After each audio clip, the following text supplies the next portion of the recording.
What's up, everybody? It's your man, Mr. Visa 360, and you're watching another episode of Evolution of Fatherhood. Um, I wanted to start something off different. I wanted to show a video that just came out last night. Just came out, and about another unarmed black man being tased and killed, and in Georgia, Atlanta, Georgia. As you know, Minnesota was basically the catalyst that started all of this, and we just seen it going across the country carried out over and over again. I myself are tired. I think I'm tired of seeing it, but I don't even know how to express that and be like, I'm sick of seeing it. Are we doing anything about that? And so I'm torn to a couple of things, you know. But what do know about this video is that the officers, one of the officers was fired, and it was taken off the force um, to to to hold him accountable, and then the police chief in Atlanta resigns. So too often we're seeing this play out over and over again in other cities, and we're seeing other cities take hold the police accountable for what they're doing. And so I just thought I'd show that video just to give. We're not out of the George Floyd protest. We're not out of the George Floyd. Hey, it's over. We can go back to normal. No, like someone mentioned before, police are killing black men. I think I seen something in Jacksonville. They killed somebody. A person was lynched in Georgia, and I think another person was lynched in New York. And so they're killing us. When I say us, black men, black people, and we're still dealing with the COVID-19. And so we're out here just, I don't even know what to say. We're just out here struggling to survive while all this is going on. Someone commented that it could be the new civil rights movement, and this is how we're going into this. And of course, our president is not addressing this in any type of way for any security or comfort from him through this trying time. So again, I'm taking for a loss. I'm taking for just lost for words because I don't know what to do. This is the first time I'm starting to feel like, damn, is what do we do? And so, Guy, if you want to chime in on that, and then Michael, what we just saw, what you heard about what's going on, and give your feedback. Yeah, Guy Bowling. I'm director of the Father Project program of Goodwill Easter Sales. I am a trainer. I am a parent educator. I am, most importantly, a father and a grandfather, and I am a co-host here with the Evolution of Fatherhood. There's so much, Anthony, to be in to even process to, really try to make sense of all of this that's been going on for quite some time now, and it's a reoccurrence for some of these things um, in terms of some of these tragic incidents that's happening with what feels to be a war on black men, a open season on black men, a pandemic on black men.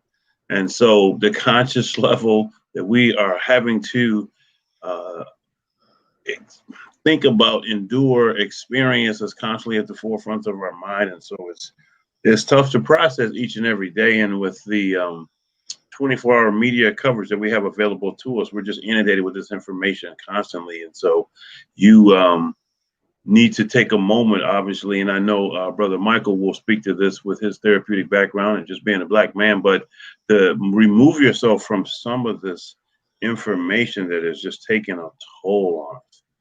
It's draining us emotionally, it's draining us physically, but at the same time also needs to make sure we have a clear understanding of what's going on in our communities. And again, it's, as I reflect on just the past couple of months, as I reflect on emotions and feelings, physically that's being triggered through trauma with each and every single event that we see, I'm at a point where I think I've described this before in other shows, outrage fatigue. I'm numb, almost desensitized to a sense in terms of it initially hitting me, but also processing what's going on and processing what my role is, processing how I take care of myself, and processing what I can do as a person, well, personally and professionally, to continue to absorb these hits after hits after hits mentally and emotionally, and making sure that I'm okay and my foundation is solidly established before I could stand up and walk out my door to do anything but starting with myself. So I'm still processing it all. And I just learned recently about the tragedy with the gentleman in that we showed at the top of the show, a traffic stop that started from calmness into chaos and then ultimately a fatality. And so leading to the torching of the restaurant where it happened that now could, spark violence to erupt all over again, not just there in Atlanta, but throughout the country and potentially throughout the world. It's continuously smacks us in the face every day. So for me, I'm at a loss for words. And even though I've just said a lot, but I'm still at a loss for words. Yeah. Michael, you want to chime in? Yeah, pretty much what Guy was saying, just this emotional overload of constant fatalities around the country of many different individuals who resemble us, who look just like us, who could be one of us, who could be our brother, our friend, our nephew, our cousin. Uh, it really is a lot. And so I'm with Guy. I do urge people to, if you have to, take a break, take a step back, reflect, try to do something for yourself, a little pampering or anything that you feel like works for you and your sense of self care. For me, I'm, I'm, I was becoming desensitized. I believe I didn't want to be honest with myself about it. To seeing so much of this nonsense. I think the Floyd though. I think the George Floyd brought me back. It was like it brought me. It was like a spark, man. It brought me back, man. I had forgot about that young angry boy. I had put on the shelf, and when Floyd, it brought me back. And now this young man with the last name Brooks was just murdered in Georgia. Again, here we go again. Uh, a man running away. He's running away. At the end of the day, we can say what we want to say. He was just arrested. But did he supposed to die? Was it a death sentence for him running away? Yep, he pointed to the taser backwards, but yet he continued to run away. So he's not a threat at all, man. They shot the brother, man. And then read another article. A young man was lynched. They said suicide over in California. They are looking for more investigation to find out what happened. His brother was strung up in front of the city hall, and so yet, like you said, guys, we're looking, and because media is constant. I don't know if the media is feeding this and it wants to race war. I don't know, but I just know that I can no longer sit back and be quiet. I can no longer do that. I can no longer do that. I can no longer act as if these things aren't happening because they are. And so uh, I'm supporting whatever we have to do because, like you said, Anthony, this is a civil rights, new civil rights era. But this time, brother, there's no disrespect to my ancestors, but we ain't our ancestors. We're gonna burn some shit down, man. For real. These young kids today, man, they fight. And I can't lie, man. I love it. I can't even lie to you. Because one thing I do believe is we ain't gonna get it by asking for it. We shouldn't have to protest and beg for people to breathe. Breathing is a right. So guess what? Just like them, we're going to have to be barbaric and we're going to take it. That's the only way we're going to get it, man. Unfortunately, some people only understand savagery. They don't understand, hey, can we sit down and be diplomatic about this? Some people, unfortunately, don't understand that. And so we're going to have to take it. And because I'm with these young people, I am no longer asking for permission to do what I should have a right to do. We taking it, goddamn it, and we demand it because this is our right. Not only as Americans, but as human beings. Because I am a human being first before I am even black. Because black ain't number melanin in my skin that makes me darker. So I refuse to ask to breathe. God damn it, because I'm going to breathe by any means necessary, sir. Yeah, I appreciate that, Mike. And like I said, I feel so many different emotions right now because one minute is like, yeah, you right, man, just unchained anger to do just horrific things. But I keep asking myself, why do I have to always make an adjustment for somebody who don't want to see us, don't want to deal with us? And if we say, well, and maybe I'm going off of it. I'm gonna be like Farrakhan. We're gonna separate. Well, that ain't really good, you know. We're gonna believe in church and we're gonna be good citizens. Well, that don't work because they kill people too like that. And so it's like it's constant like, damn, what the hell did I gotta do to be around? If I'm docile, I'm a threat. If I'm violent, I'm a threat. If I take the high road, you a threat. I'm like, do I just need to lay down and die? Is that what you want to happen? Because like you said, I'm not doing that.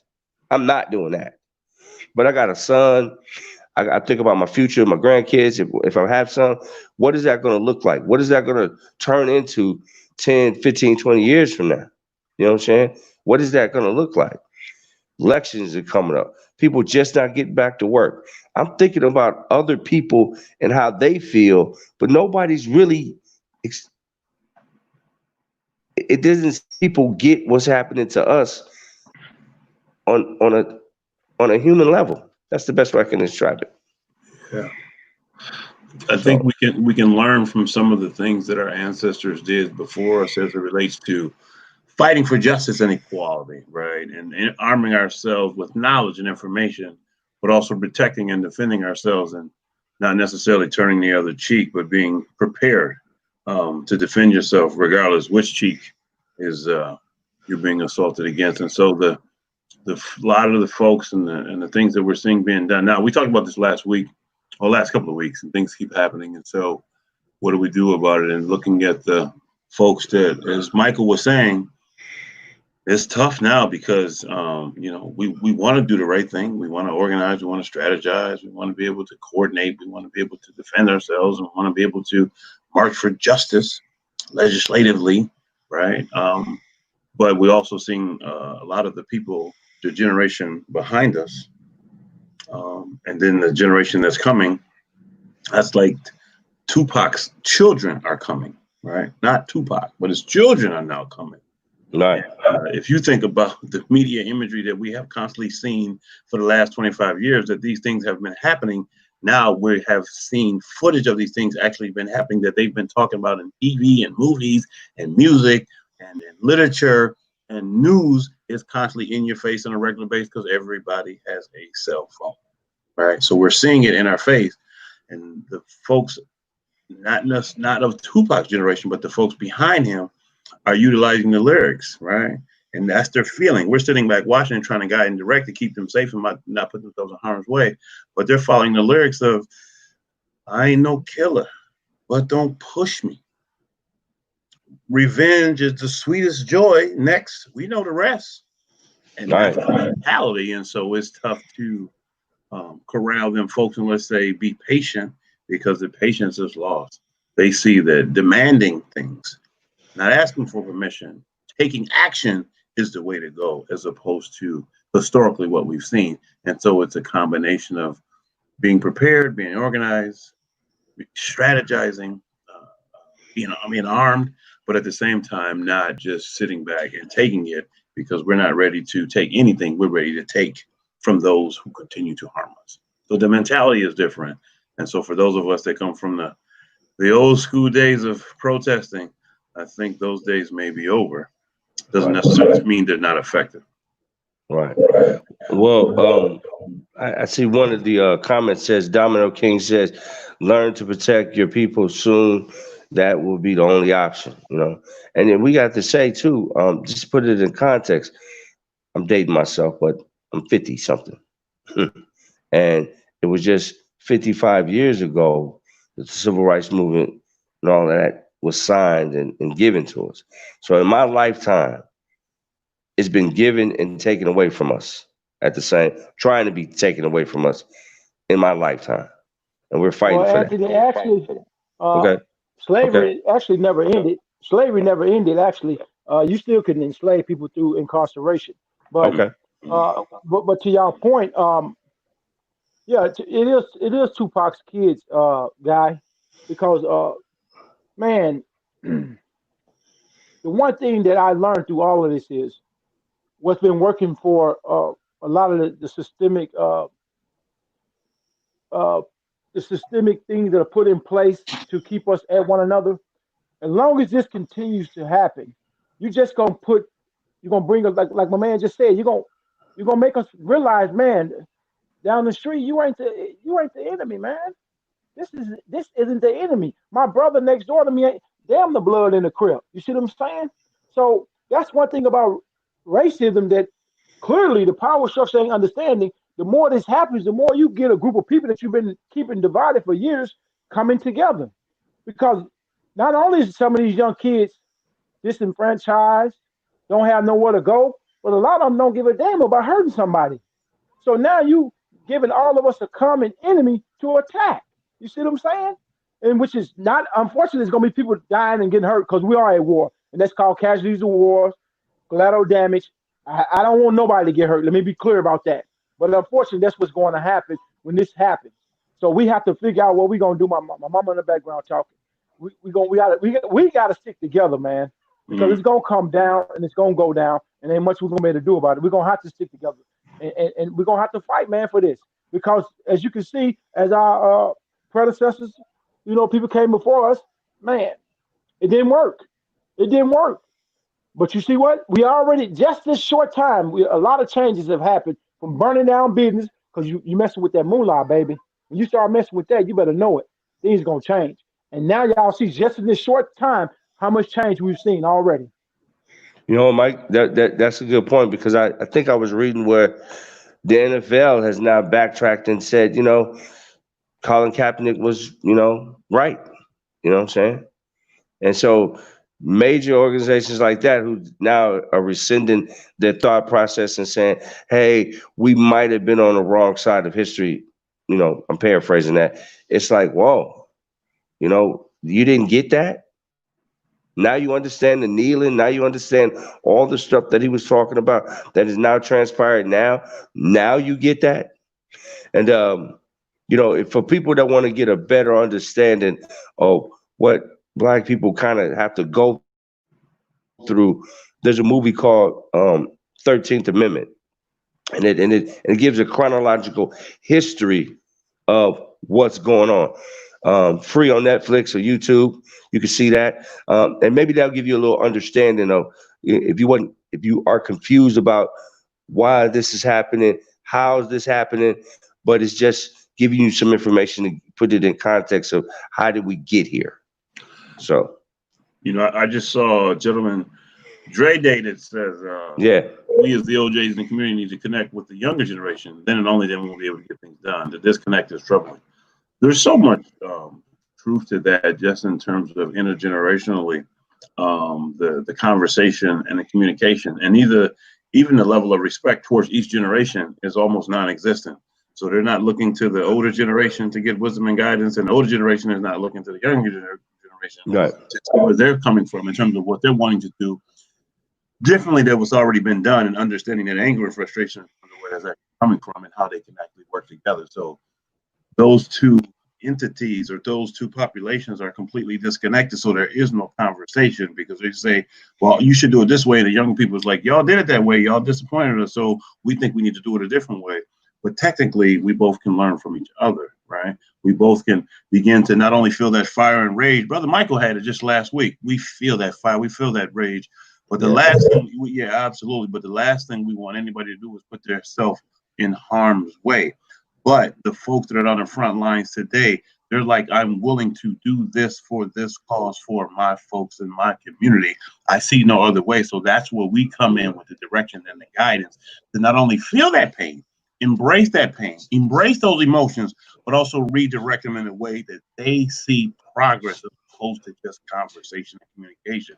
And that's the only way we're going to be able to provide them with guidance and direction and have an understanding, hear them out, listen to them, feel them, embrace them, but also help them gain the knowledge and information that they need in order to be guided and directed. Because if not, it's going to be misdirected and it's going to end up having consequences that we don't want for none of us. So I say, do better than what we've done, but also listen to what we've done so we can direct and guide and support you in what you're trying to do, but coordinate it together. And the only way you're going to be able to do that, we have to be both at the table together and listen to one another. That's it. That's it. I think about you know, when hip hop came out and the Ice Cubes and the NWA and all those folks came out, they wasn't trying to hear young people. They was steamrolling CDs and cassette tapes and saying we want to put parental guidance on albums and label this. And folks was like, we're not trying to hear none of that. This is the music of our generation. These are the things that we're talking about. You need to hear us. And ultimately, you look up 30 years later, and now it's a global industry in terms of music and hip hop, in terms of what impact it had and influence it had over the world.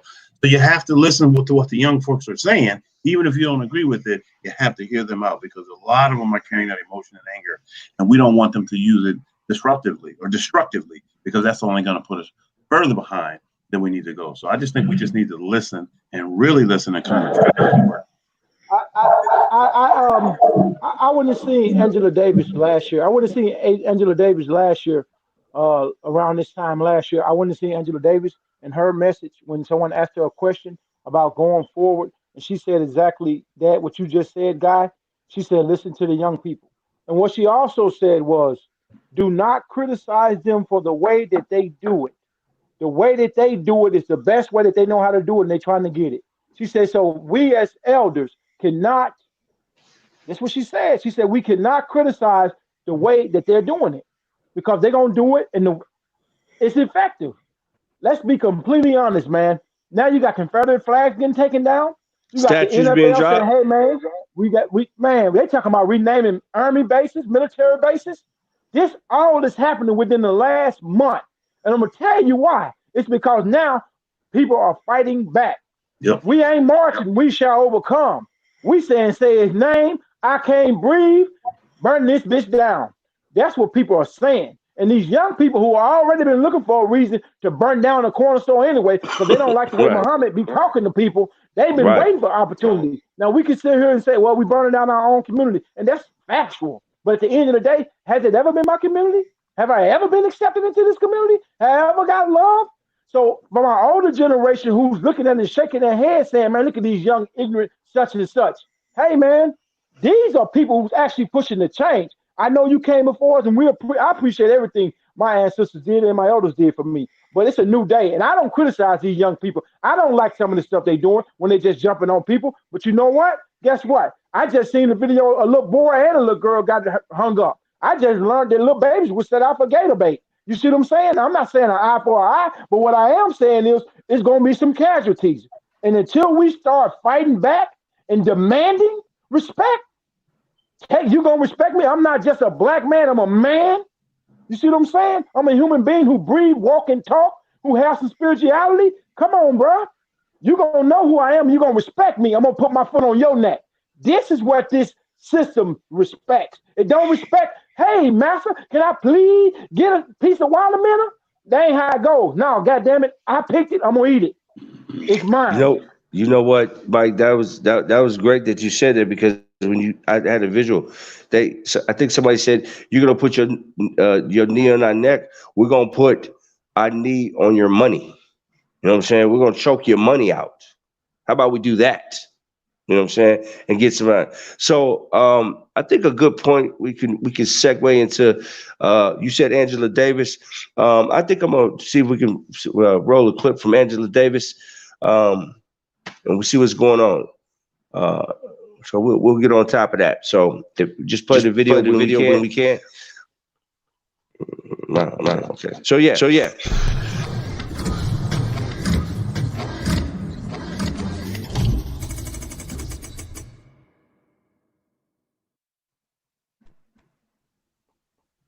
To confront racist power of colonialism.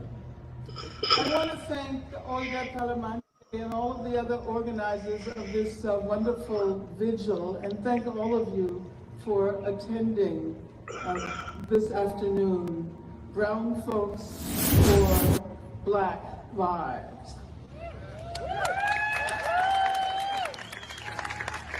Now, I want to thank you for raising the banner Black Lives Matter in Latinx communities who are also persistent targets of state violence. I want to say that I am here because I want to bear witness to the long history of Black and brown unity. And of course, I'm thinking about the civil rights work that was done by Betita Martinez, about whom you've already heard. And Betita always insists on bringing Black and brown communities together. She has taught us about the meaning of the centrality of Black liberation struggles, not only for Black people, but for Latinx communities, indigenous communities, Muslim communities, Asian American communities. I'm also here because personally, I would not be walking free today if not for the valuable contributions of Chicano and Latinx communities 5 decades ago, when I was facing state execution. You should know that my trial took place in San Jose, and at that time, there was only a handful of Black people in the San Jose area. And so the local movement consisted almost entirely of Chicanos and Chicanas. So I would not be here today if not for that unity.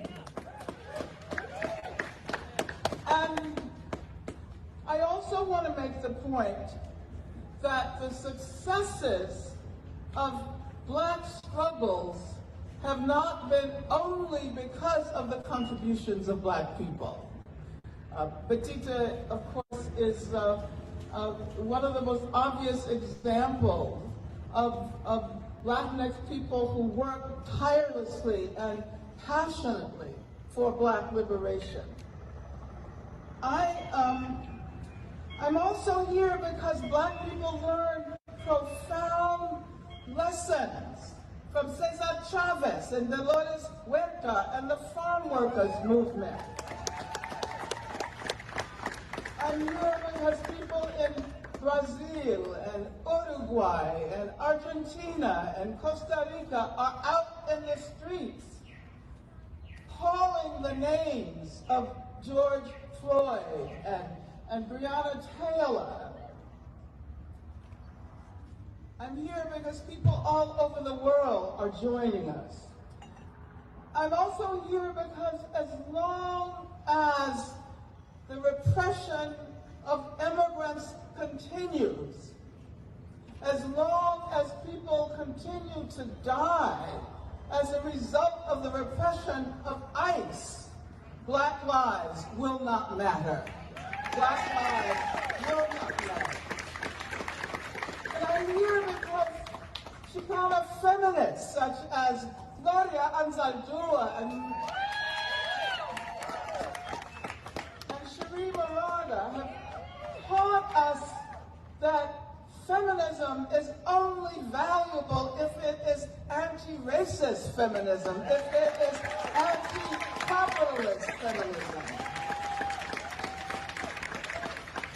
I'm also here because I want to see a new day. Because I want to abolish the prison industrial complex. Because I want to abolish ICE. Because I want to abolish the police. And because I want to see new modes of security and safety that protect Black and brown people from state violence and that secure the safety of LGBTQ communities, especially trans people who are subject disproportionately to state violence and to individual violence.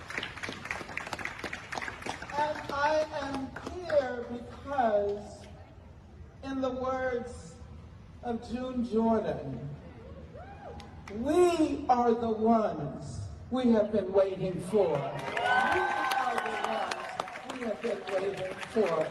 Black lives matter, brown lives matter.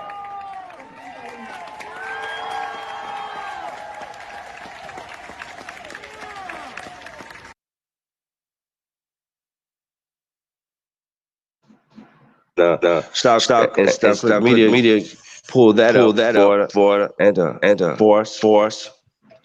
And so I was touched by that, to know that she's still around and she's still activating and she's doing what she was doing 40, 50 years ago. And now people around the world are now starting to band together and watch us move forward. So yeah. Mike, you want to say something to that? Yeah, it just man, this is awesome, man. She's been doing this for the last 60 years. When I got a chance to meet her, I got a picture with her, and she talked about how she touched a lot of people all over the world. I'm just, man, I'm just thrilled that she still got it in her, man, to keep going, to keep fighting that fight, man. Because unfortunately, it would be nice if she could rest in peace, knowing that that we reached the level of equity, in this country. But I'm with her, man. We gotta keep fighting, man. And I can't lie, man. I got a lot of fight in me, and I thought I had retired, man. Like somebody, like you were saying earlier, Anthony. I went and got education. I went and got my degree, got a license, bought me a home, became an upstanding citizen. I'm thinking that if my background and my education will put me in a category. Nope. But see, I always knew it though. I always knew no matter how much education I get, I wasn't gonna change nothing. No matter how much I wanted to tell myself that. You know what I'm saying? I always say to some of my coworkers who are happen to be Caucasian, I say, man, when I get my PhD, what you gonna call me? In private conversations. Damn sure not doctor. You see what I'm saying?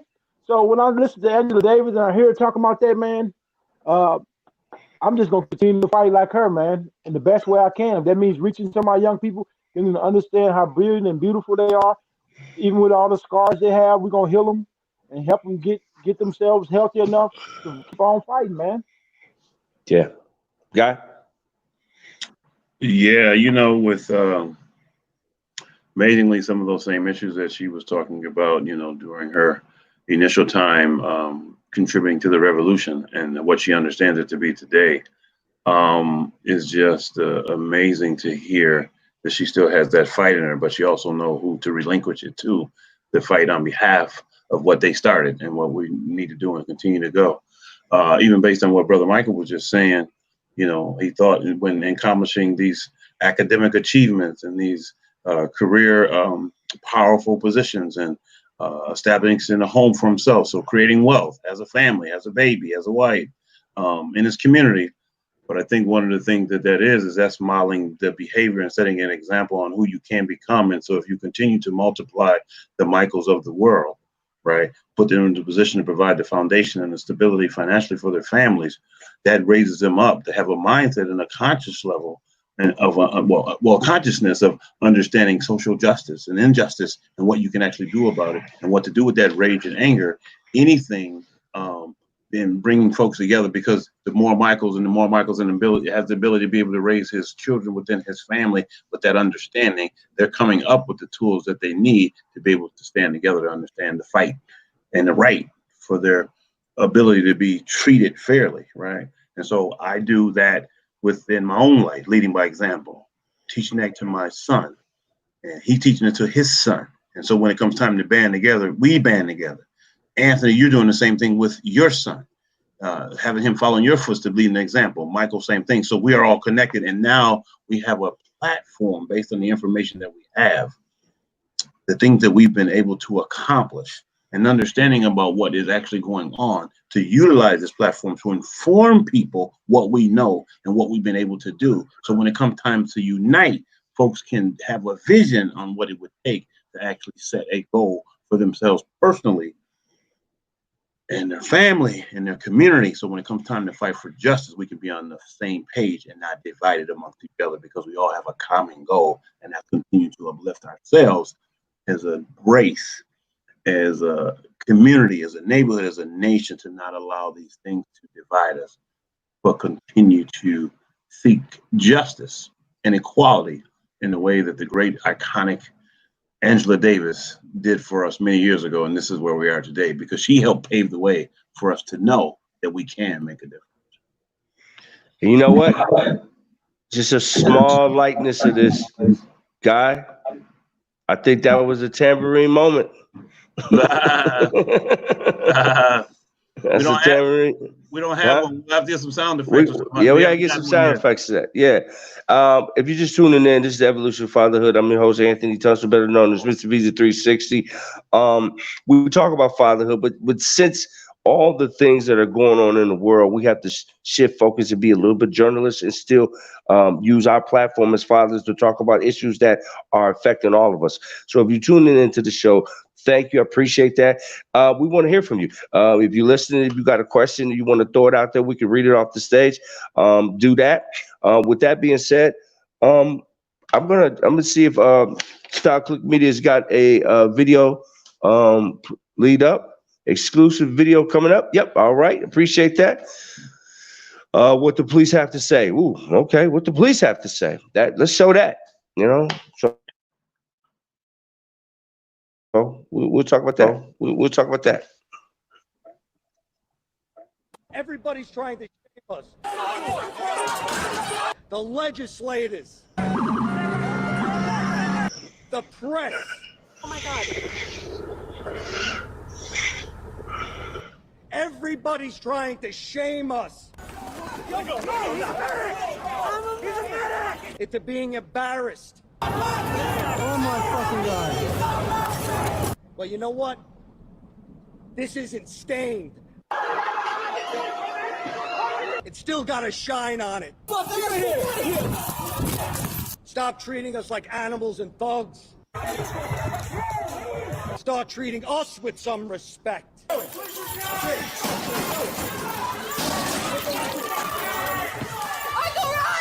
It's disgusting. Trying to make us embarrassed of our profession. Don't resist, don't resist, don't resist. Don't resist, bro. I'm not. And that's all I have to say.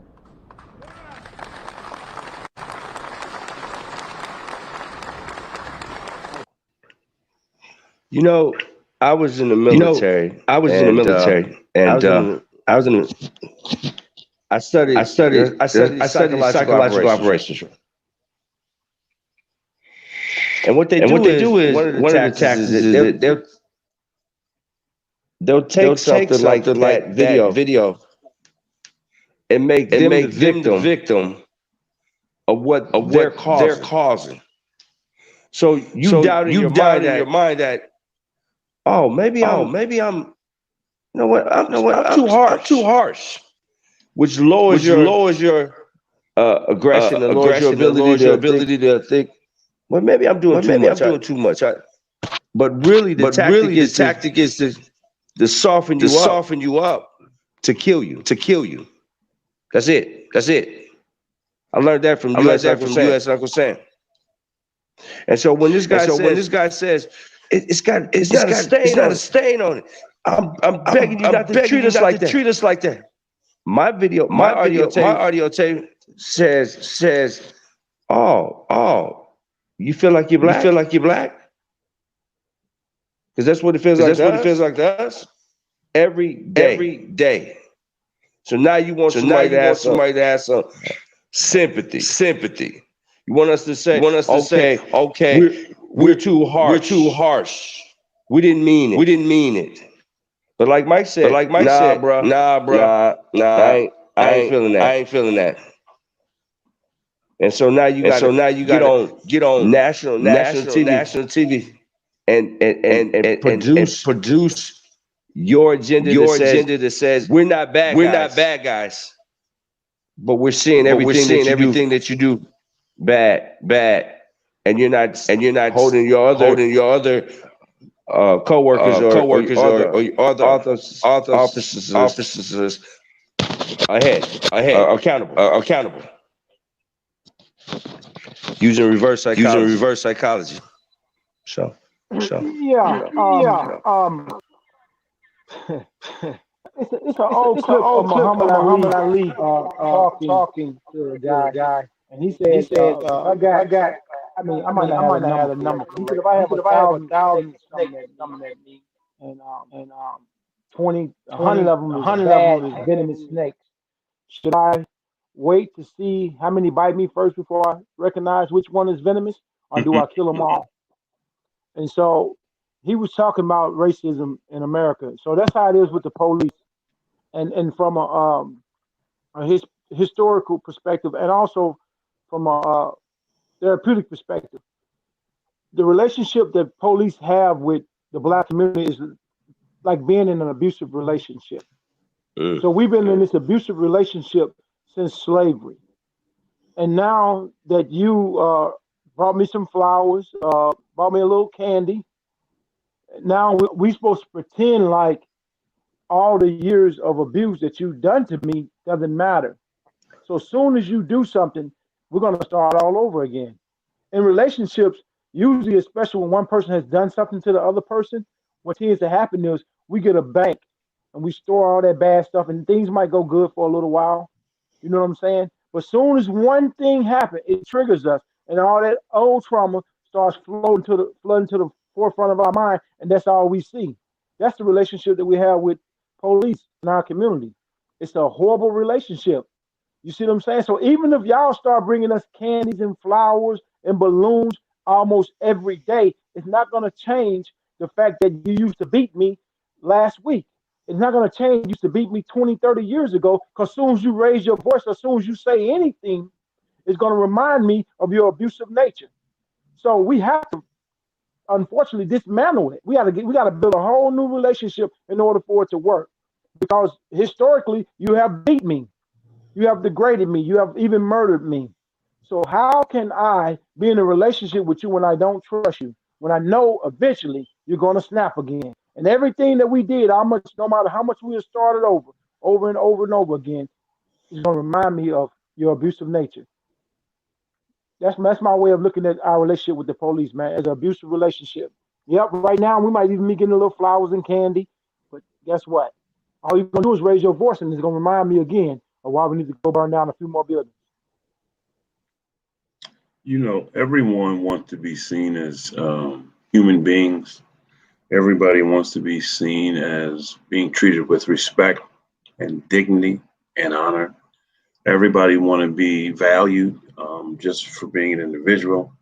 And so when you're mistreated in such a way where you feel as if you're a second or third class citizen throughout your entire life, things are eventually going to bubble up to the surface where it's at a boiling point in rage and people are fed up. And we've been saying this for so long. This is not new for us in any kind of way. But for some members of the population, it's new for them in a way that they personally can now relate to the experiences, because now they're under the watchful eye throughout the world of doing things to people that historically we've been knowing in our entire lifetime. And we've heard about it even before we began to see what we see today.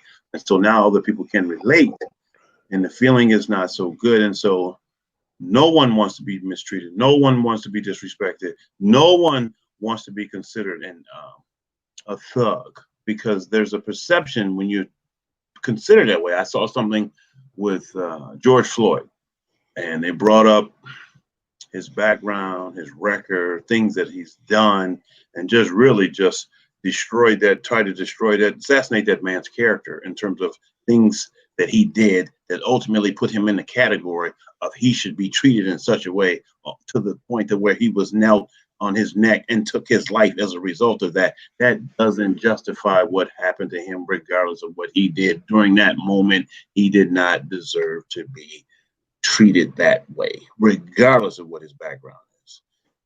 Same with the police officers.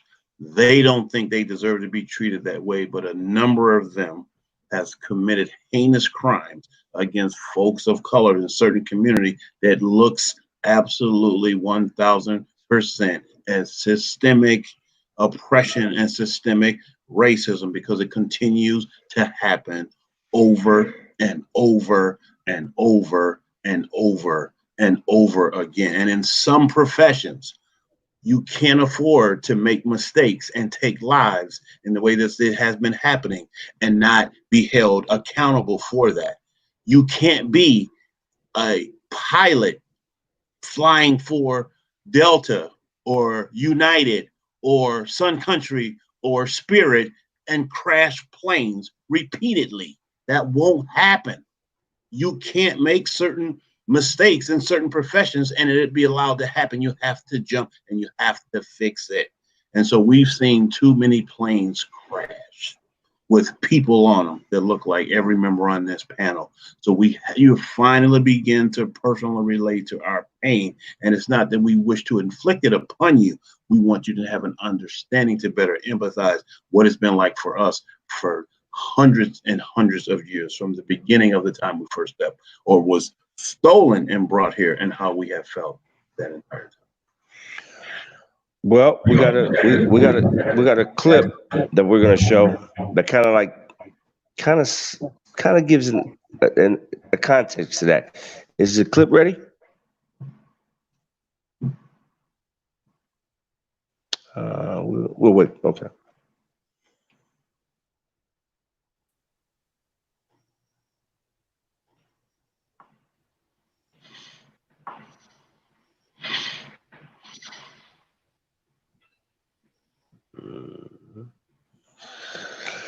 So this clip is okay.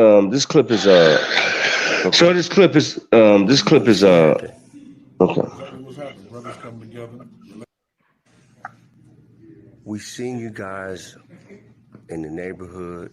We've seen you guys in the newspaper. How did y'all get involved in this? And what started this?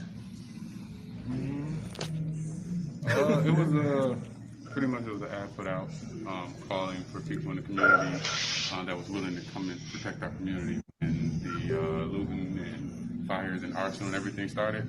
They put an ad out. We all showed up. We called each other like, bro, let's go. We all met up. Other people came. And it happened since then. Okay. I know Yusuf, what's going on, man? For the people that say the gang members, the people that's bad in the neighborhood, when I saw you out there with the pistols walking down, I was like, wow. He been in the streets, but he also been doing the right thing.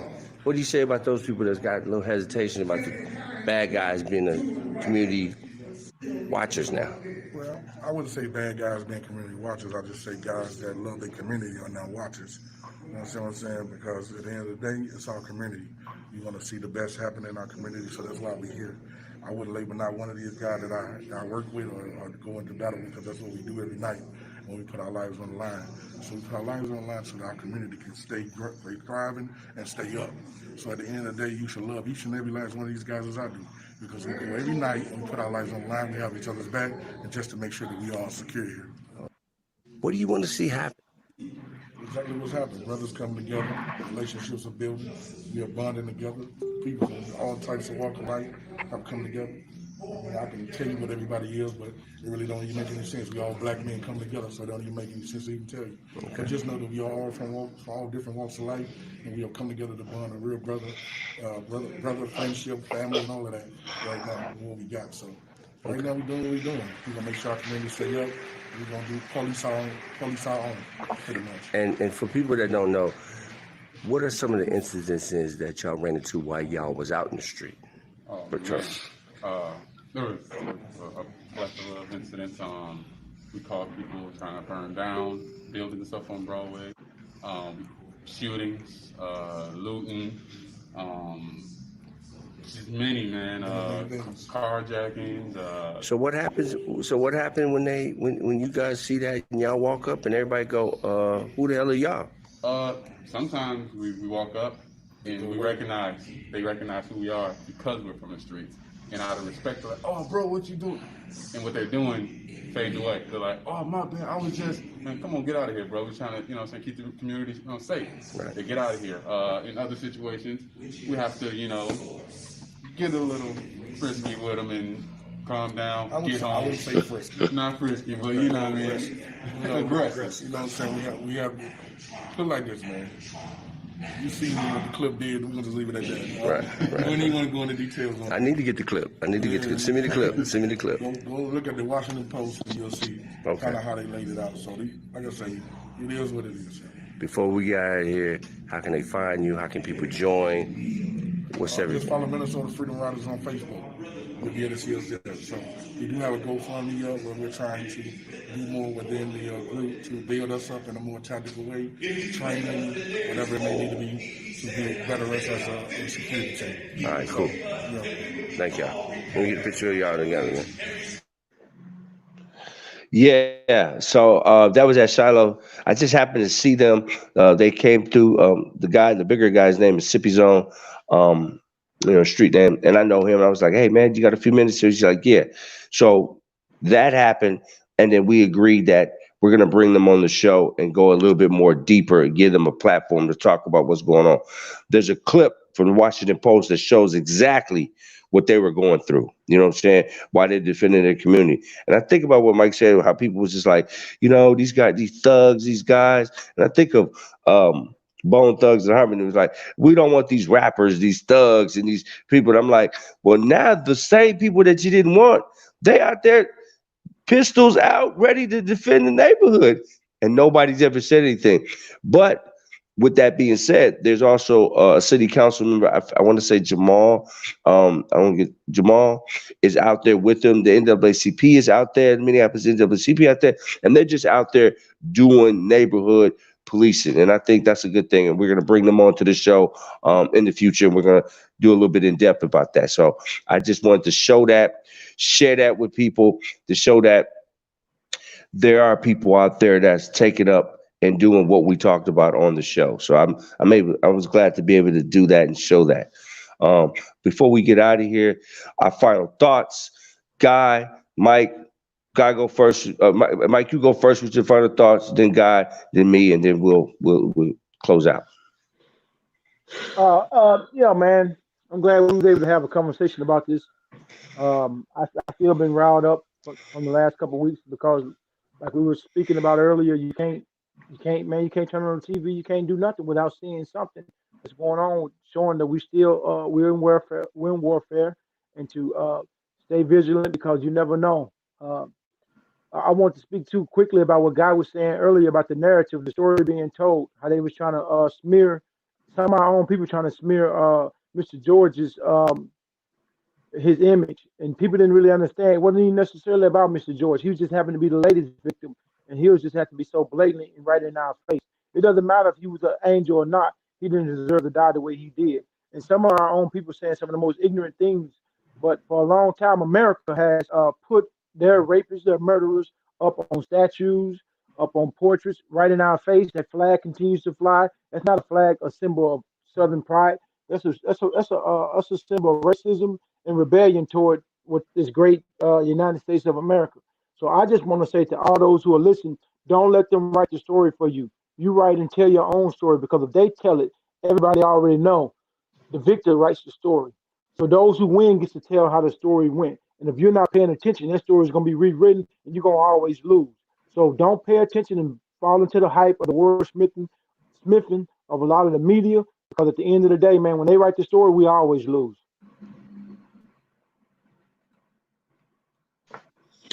Yeah, I agree with Michael. I think we touched on a number of different things today, and then showed a couple of videos with iconic Angela Davis and then the Freedom Riders, along with the video of the gentleman being killed at the Wendy's restaurant. And it just kept it, in the forefront of all of our minds, the overt racism that's going on within systemic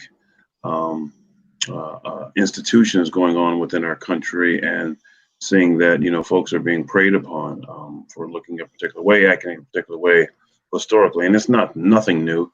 And so people who are oblivious to saying, well, I didn't really know that. You knew that for many years, because we've been talking about it for many years now. We're just filming it and showing it, and you're seeing the outrage, and now you're seeing the response to the things that's been happening. And so for me, I think that the conversations need to continue, the dialogue need to continue to educate folks about it. I'd rather them come late to the party than not come at all, but understanding what it is that we need to do and what your role is to help shift the narrative in terms of what's important to our society. And that's not killing our black men. These black men are educators. These black men are lawyers, these black men are doctors, these black men are businessmen, these black men are entrepreneurs, these black men are therapists, these black men are talk show hosts. But the last thing I want to say, let us not forget that these black men are the heads of black families, or potentially could be the heads of black families. These children are eventually one day going to be the heads of black families. And so if you're taking away the head, you're killing the body. And if the body is killed, then there's nothing but damage and destruction on its way. So that's not anything that we want to do. And we have to give a shout out to our black women. I heard a young lady who was part of the struggle out here protesting and out here marching and organizing different ways to be able to attack this. And I said, you know, to her one day, I said, sister, we just need you to hold us down while we're out here fighting a good fight. And she said something pretty profound to me. She said, we have been holding it down. We're always going to hold it down. But God, we're tired too.